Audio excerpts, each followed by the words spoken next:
So here's something you may not know about this channel, which is this channel has been going for a long time, right? We've been doing this for 9 years. We've been through a lot together. One of the things that I never talk about is how even me, like total small timer, I got like 3,000 subs, you know, like even in the pipe community anymore, I'm a small timer.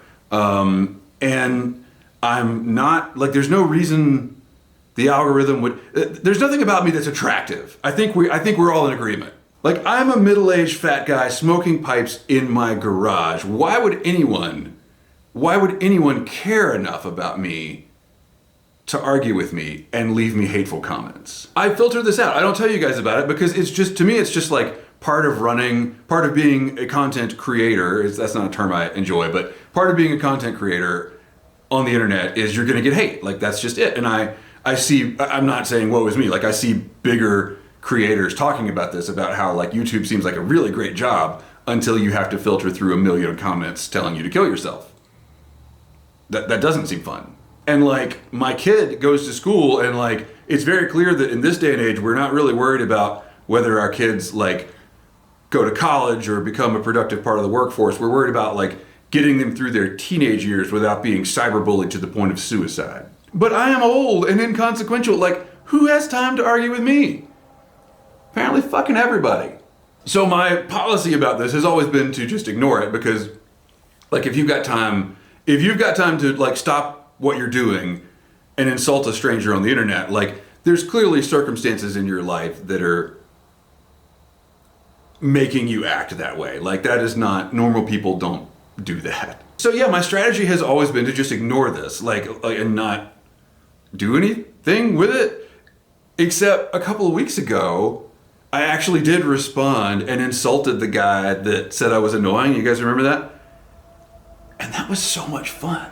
Like, I know I shouldn't feel better about being petty, but I do. Like, that was fun. That was like the most fun part of that video. So I'm gonna develop a new strategy. The new strategy is anything y'all say, because there's people that have like left repeated stuff trying to like get me to, anything you say is fair game. Okay?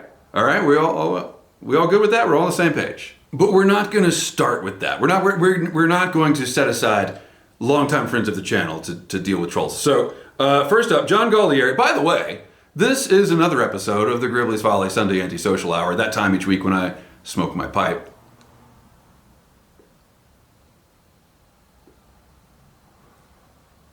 And complain about humanity while answering all of its questions. If you are a piece of humanity with a question for me, leave it in the comments down below, hashtag it AskGribbs, and I will answer any question.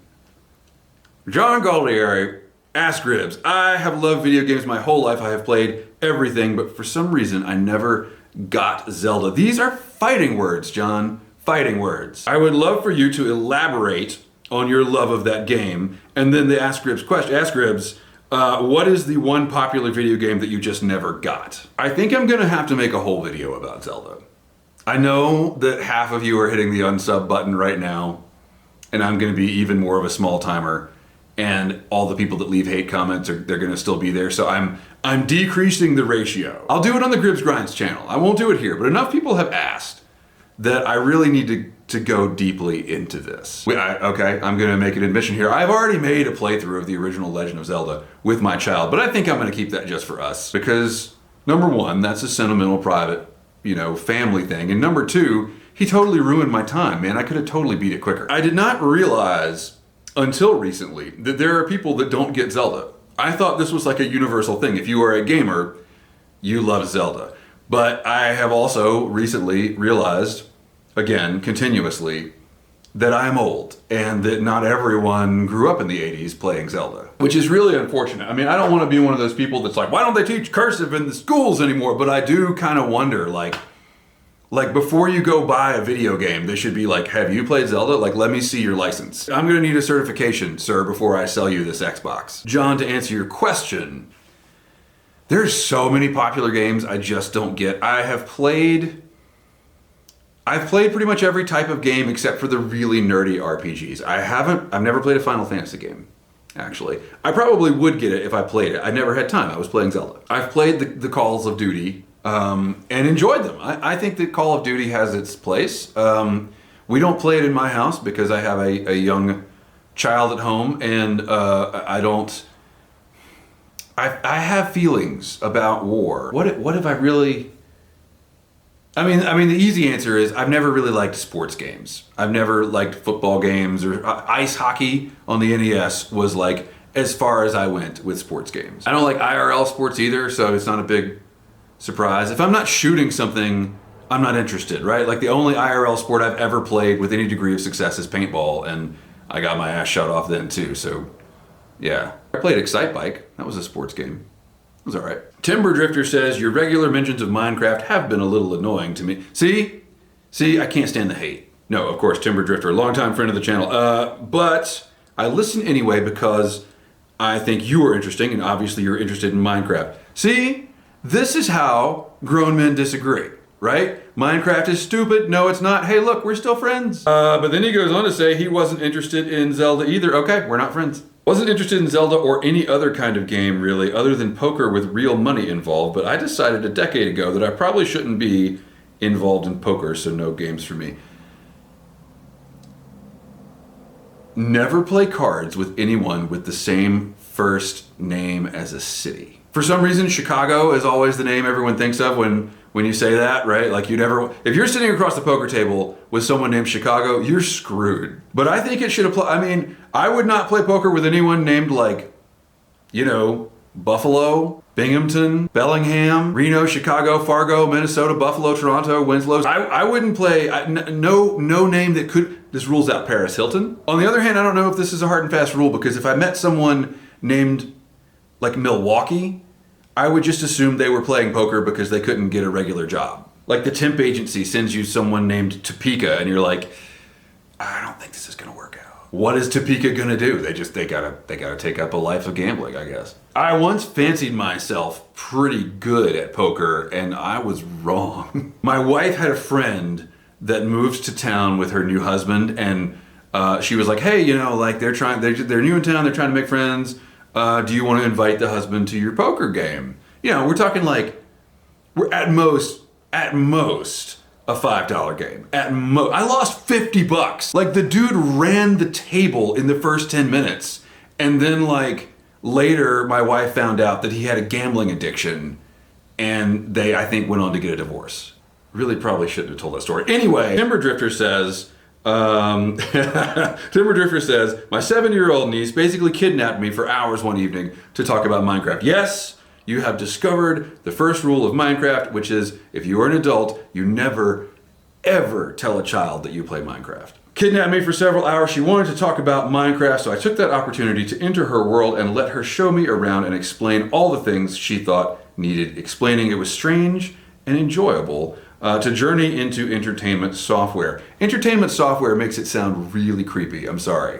Like it's got the same ring as adult beverage or, I don't know, inflatable companion. Children are much more apt to find the inroads into worlds of imagination than us old people are. And I remember when I was a kid, the only way you could play a video game was to sit down at your video game console in front of a television, which meant you got to play it like 5 minutes a day because someone else would want to use the television. But when people came over, you would try to do exactly that. Like, would you like to watch me play Nintendo?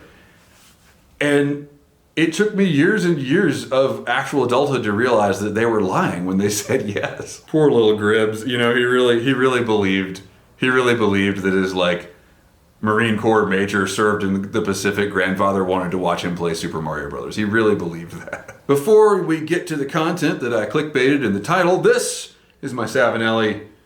I forget. Does anyone care? This is the pipe I'm smoking. Here it is. Isn't it pretty? Look, we'll underlight it with my phone. Look at that. Look at that. It's a Savinelli 920KS. In it, I am smoking, hopefully nearing the end of my mixture of Carter Hall and Three Oaks Syrian. Yeah, we're kind of getting there. I've got 3 other tins open. They're drying out on my desk. It's like, I love the tobacco, but you got to move through it, and I don't have the time. First world problems. All right, let's get to some nasty comments here. So, Gosh, the film test video. And I think I'm gonna make a follow-up to it to address some of these issues. You ever like really into a hobby or a passion or whatever, and then like you meet all the other people that are into it and you don't want to be into it anymore? In my view, there are three kinds of people that still shoot film. Women, men who use film cameras as fashion accessories, and men who like mansplaining to other men. I thought I was the third category. I thought I was being that guy that wants to tell you how much I know about film and how right I am about, I characterized myself in the video as a curmudgeonly hard ass. And I completely misunderstood where I was on that spectrum. I'm still right, by the way.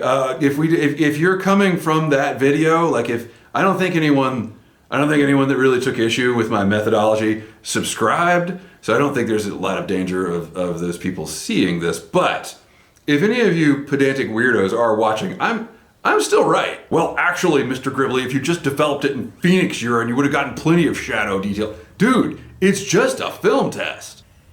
I'm still right, though. Then there's so many folks, and I think they're boomers because a lot of them responded to the boomer video.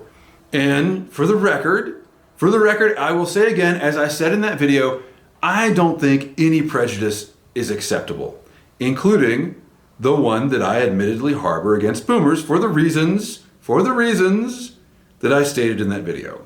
That's not acceptable, not proud of that. Something about myself that I continue to challenge and try to improve.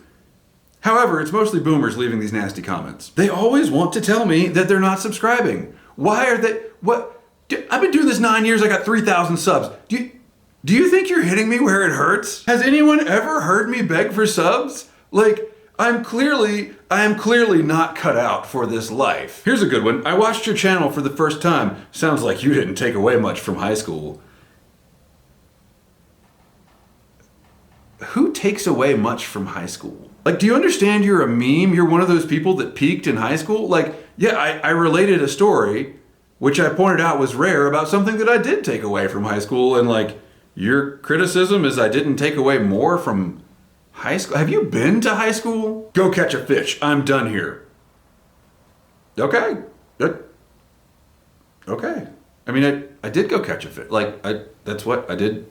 I did what you wanted me to do. I don't understand. Not to mention, do you know that I spend like 5 minutes like combing my beard before I make a video so that you people out there won't comment on an errant gray hair? Like, do you think I don't know? I'm old. I say this all the time. I'm old. I'm in my 40s. I have gray hairs. Do you want me to dye it?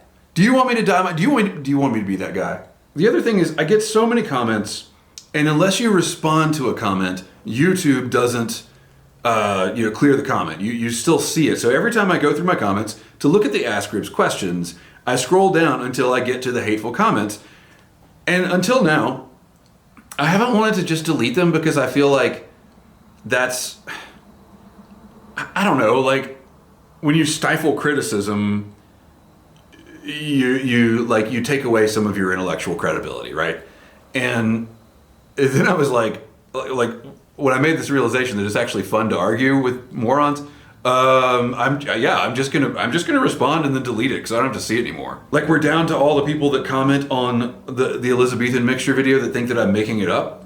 Like, I can understand thinking, I don't think Elizabethan mixture did that to you. You got the stomach virus at the same, but like people that think I'm just lying. Like, I'm just like I wake up in the morning and I'm like, what fictional story can I fabricate about pipe tobacco for my subscribers? Like, do I really appear that motivated to become king of the YTPC? Like, half the time I don't even post a video every week. What is up? Do people just not have enough to do?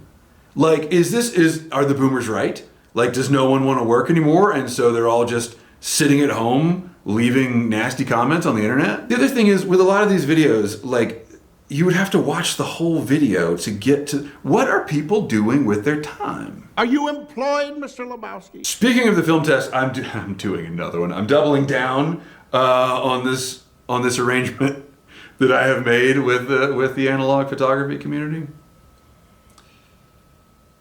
No, I have a goal in mind. I wanted to test. No. Here's what happened. I bought the film. Real talk. I bought the film. And then I was like, I'm going to test the film. So I might as well make a video about it. Like, if I'm going to go through the steps of testing the film, I might as well share my results. Terrible idea. Never share anything. And last but not least, my favorite, I get about one of these every week. Putin is just protecting his people from the American government. He's a thorn in your American side. Have you seen on the news where the Ukrainian soldiers have pulled speakers up to the front line and they're playing the United States national anthem at the Russians because the MAGA caucus in Congress failed to do Putin's bidding and stop the aid package? Yeah, you pieces of shit can't even treason right. Thank you so much for watching. Keep the ends out for the ties that bind.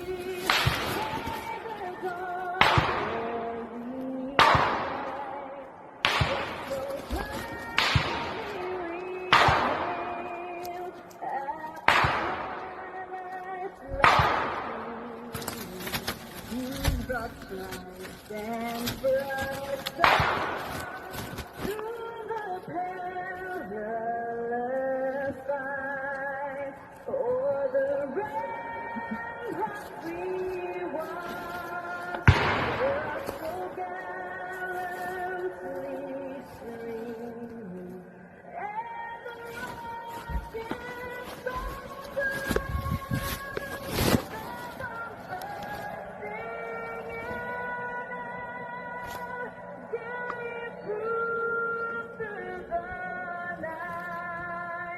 that our flag was still there.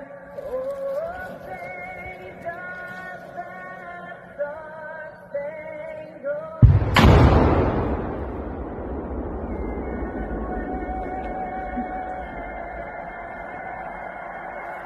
Fucking take that. Fuck you, Putin.